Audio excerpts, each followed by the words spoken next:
안녕하세요. 오늘도 잠드는 역사와 함께 해주셔서 감사합니다. 첫 번째 이야기, 형이 남긴 나라.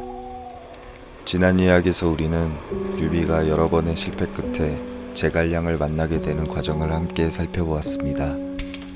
그 무렵 중국의 남쪽에도 또 한 명의 젊은 군주가 자신의 시대를 준비하고 있었습니다.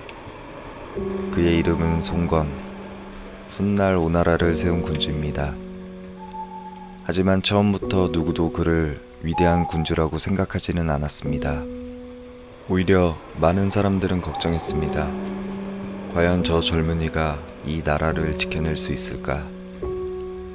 그 걱정에는 이유가 있었습니다. 송건의 아버지 송견은 후한말 최고의 무장 가운데 한 사람이었습니다.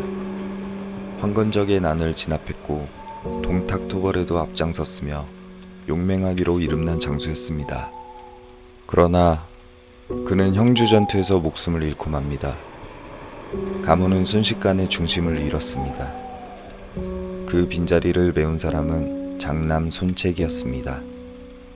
손책은 놀라운 속도로 강동을 평정했습니다. 젊은 장수 주유와 함께 장강 남쪽 여러 군현을 차례로 장악했고 사람들은 그를 소패왕이라고 불렀습니다. 패왕, 항우를 닮았다는 뜻이었습니다. 하지만 손책의 시대도 오래 이어지지 않았습니다. 기원 후 200년, 사냥을 나갔던 손책은 과거 원한을 품고 있던 자들의 습격을 받습니다. 중상을 입은 그는 결국 26이라는 젊은 나이로 세상을 떠났습니다. 강동은 다시 한번 지도자를 잃었습니다. 그리고 그 순간 모든 시선은 한 청년에게 향했습니다. 송건, 그의 나이는 겨우 19살 남짓이었습니다. 오늘날로 치면 이제 막 성인이 된 젊은이였습니다. 강동에는 수많은 장수와 관리들이 있었습니다. 누구는 송건이 너무 어리다고 생각했고 누구는 다른 사람이 권력을 잡아야 한다고 생각했습니다. 하지만 의외로 그 논란은 일어나지 않았습니다. 왜였을까요? 그 이유는 송건 개인의 명성 때문만은 아니었습니다. 손책은 죽기 전 이미 중요한 준비를 마쳐두고 있었습니다. 주유, 장소, 장괭, 노숙, 그리고 오래전부터 손씨 가문을 섬겨온 수많은 신하들에게 동생 송건을 부탁했던 것입니다. 송건은 혼자 군주가 된 것이 아니었습니다. 수많은 사람들이 그를 떠받쳐 주었습니다. 하지만 동시에 그 많은 사람들을 하나로 묶는 일은 이제부터 오롯이 송건 자신의 몫이었습니다. 두 번째 이야기, 송건은 왜 무너지지 않았을까? 젊은 군주에게 가장 어려운 일은 전쟁에서 승리하는 것만이 아니었습니다. 오랫동안 함께 나라를 이끌어갈 사람들의 신뢰를 얻는 일이었습니다. 송건은 처음부터 자신이 모든 것을 알고 있다고 생각하지 않았습니다. 오히려 자신보다 경험이 많은 신하들의 이야기에 귀를 기울였습니다. 회의가 열리면 먼저 의견을 들었고 서로 다른 생각이 나오더라도 쉽게 결론을 내리지 않았습니다. 충분히 듣고 충분히 고민한 뒤 가장 현실적인 선택을 내리려 했습니다. 이러한 모습은 형 손책과는 조금 달랐습니다. 손책이 직접 앞장서 적진으로 달려가는 장수였다면 송건은 사람들의 힘을 하나로 모으는 군주였습니다. 그래서 시간이 흐를수록 강동의 대신들도 조금씩 마음을 열기 시작했습니다. 그 중심에는 여러 뛰어난 인물들이 있었습니다. 주유는 군사를 맡아 강동의 방패가 되었고 장소와 장갱은 나라의 행정을 안정시켰습니다. 노숙은 넓은 시야로 앞으로의 천하를 바라보았습니다. 이들은 모두 뛰어난 능력을 가진 사람들이었지만 항상 같은 의견을 내는 것은 아니었습니다. 나라의 중요한 일을 앞두고는 치열하게 토론했고 때로는 서로 정반대의 주장을 펼치기도 했습니다. 하지만 송건은 자신과 의견이 다르다는 이유만으로 신하를 멀리하지 않았습니다. 다양한 의견을 끝까지 들은 뒤 그 그 가운데 가장 현실적인 길을 선택하려 했습니다. 이러한 통치 방식은 훗날 송건이 수십 년 동안 강동을 안정적으로 다스릴 수 있었던 중요한 이유 가운데 하나가 됩니다. 세 번째 이야기, 강동은 왜 쉽게 무너지지 않았을까? 송건에게는 뛰어난 신하들이 있었습니다. 하지만 그것만으로는 오랫동안 나라를 지킬 수 없었습니다. 강동이 끝까지 살아남을 수 있었던 이유는 사람뿐만 아니라 땅에도 있었습니다. 강동은 장강 남쪽의 넓은 지역을 가리키는 이름입니다. 오늘날의 장수성과 저장성 일대를 중심으로 강과 호수 그리고 산이 이어지는 곳이었습니다. 특히 장강은 중국에서 가장 거대한 강이었습니다. 폭이 넓은 곳은 수 킬로미터에 이르렀고 계절에 따라 수위도 크게 달라졌습니다. 북쪽에서 내려온 군대에게는 그 강을 건너는 일 자체가 하나의 전쟁이었습니다. 반면 강동 사람들에게 장강은 오랫동안 함께 살아온 삶의 터전이었습니다. 그들은 어려서부터 배를 다루는 법을 익혔고 강의 흐름과 물길을 누구보다 잘 알고 있었습니다. 이러한 차이는 전쟁이 시작되면 더욱 분명하게 드러났습니다. 북방의 군대는 기병을 중심으로 성장했습니다. 넓은 평원을 빠르게 달리며 싸우는 데 익숙했습니다. 그러나 장강에서는 말보다 배가 더 중요했습니다.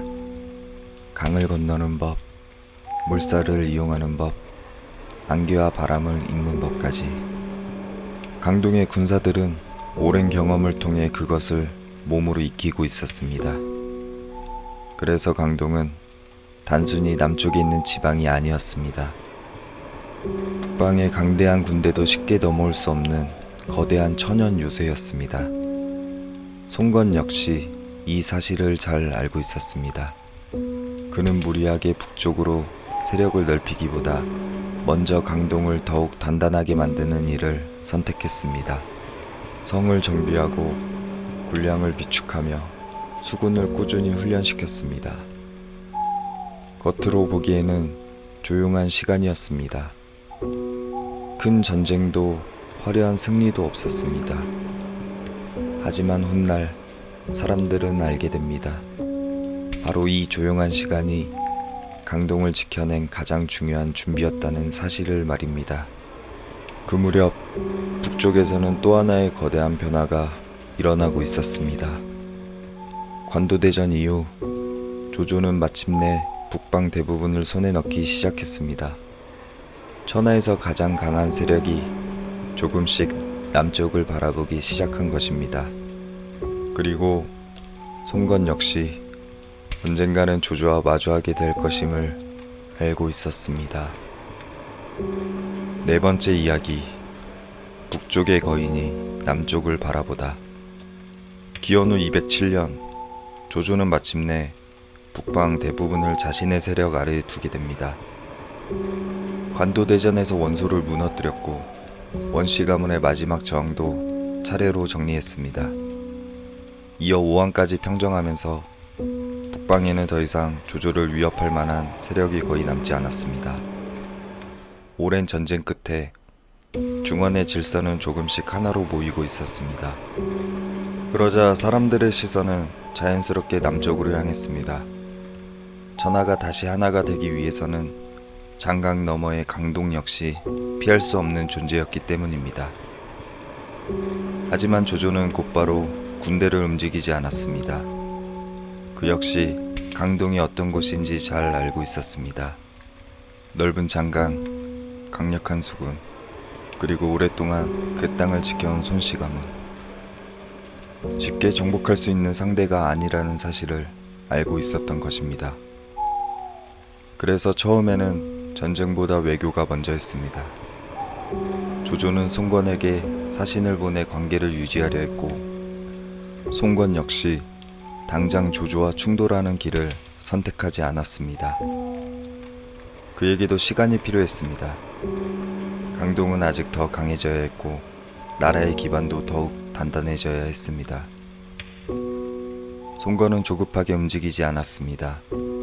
강동의 성을 정비하고 수군을 더욱 훈련시켰으며 백성들의 삶을 안정시키는 일에도 힘을 기울였습니다. 겉으로 보기에는 큰 변화가 없는 시간처럼 보였습니다. 그러나 바로 그 시간이 훗날 강동의 운명을 결정하게 됩니다. 한편 장강 서쪽의 형주에서도 조금씩 새로운 움직임이 나타나고 있었습니다. 형주의 유표는 점차 나이를 먹어가고 있었고 그의 세력도 예전만큼 강하지 않았습니다. 그리고 그곳에는 지난 이야기에서 우리가 만났던 한 인물이 머물고 있었습니다. 유비였습니다. 유비는 제갈량과 함께 조용히 힘을 키우고 있었습니다. 아직은 서로 다른 길을 걷고 있던 송건과 유비. 그러나 머지않아 두 사람은 같은 선택의 기로에 서게 됩니다. 그 시작에는 강동을 자주 드나들던 한 인물이 있었습니다. 바로 노숙이었습니다. 5번째 이야기. 노숙은 왜 유비를 주목했을까?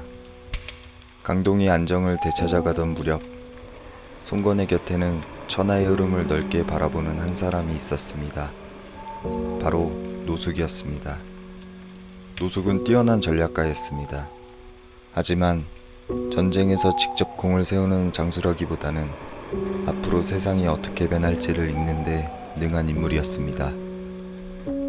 그는 오래전부터 한 가지 사실을 깨닫고 있었습니다. 조조의 세력은 너무 빠르게 커지고 있다는 것이었습니다. 북방이 하나로 통일된다면 언젠가는 그 거대한 힘이 반드시 장강 남쪽으로 향할 것이라고 생각했습니다. 그렇다면 강동은 어떻게 해야 할까요? 노숙은 혼자의 힘으로는 조조를 막기 어렵다고 판단했습니다. 강동에는 장강이 있었고 강한 수군도 있었습니다. 그러나 북방의 인구와 병력 그리고 조조가 가진 국력은 결코 가볍게 볼 수 있는 상대가 아니었습니다. 그래서 노숙은 강동 밖으로 시선을 돌렸습니다. 그가 주목한 곳은 형주였습니다. 형주는 북쪽과 남쪽을 잇는 중요한 지역이었습니다. 누가 형주를 차지하느냐에 따라 천하의 균형도 크게 달라질 수 있었습니다. 그리고 그 형주에는 지난 이야기에서 제갈량을 만나 새로운 희망을 품게 된 유비가 머물고 있었습니다. 당시 유비의 세력은 아직 크지 않았습니다.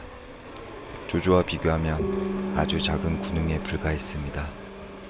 하지만 노숙은 병력의 숫자만 보지 않았습니다. 유비라는 사람 자체를 높이 평가했습니다. 황실의 혈통을 이은 인물이라는 상징성, 수많은 실패 속에서도 끝내 사람들의 신뢰를 잃지 않았던 지도력, 그리고 무엇보다 제갈량이라는 뛰어난 책사를 얻었다는 사실. 노숙은 이 모든 것을 눈여겨보고 있었습니다. 그는 언젠가 강동과 유비가 같은 방향을 바라보게 될 날이 올 것이라고 생각했습니다. 물론 그때까지는 아직 시간이 남아 있었습니다. 송건도 유비도 각자의 자리에서 힘을 기르고 있었습니다. 하지만 천하는 두 사람에게 그리 많은 시간을 허락하지 않을 것입니다. 북쪽의 조조는 조용히 남쪽을 바라보고 있었기 때문입니다. 6번째 이야기. 거대한 폭풍이 다가오다. 천하는 잠시 조용해 보였습니다. 그러나 그것은 평화가 아니라 거대한 폭풍이 오기 전에 고요함이었습니다. 조조는 북방을 통일했습니다. 송건은 강동을 안정시켰습니다. 유비는 제갈량과 함께 새로운 길을 준비하고 있었습니다. 이제 천하의 새 세력은 서로를 외면할 수 없는 위치에 서게 됩니다. 누구도 먼저 전쟁을 원하지 않았습니다. 하지만 누구도 전쟁을 피할 수도 없었습니다. 머지않아 조조는 대군을 이끌고 남쪽으로 향하게 됩니다. 그리고 송건은 평생 가장 어려운 선택을 내려야 하는 순간을 맞이합니다. 싸울 것인가 아니면 굴복할 것인가.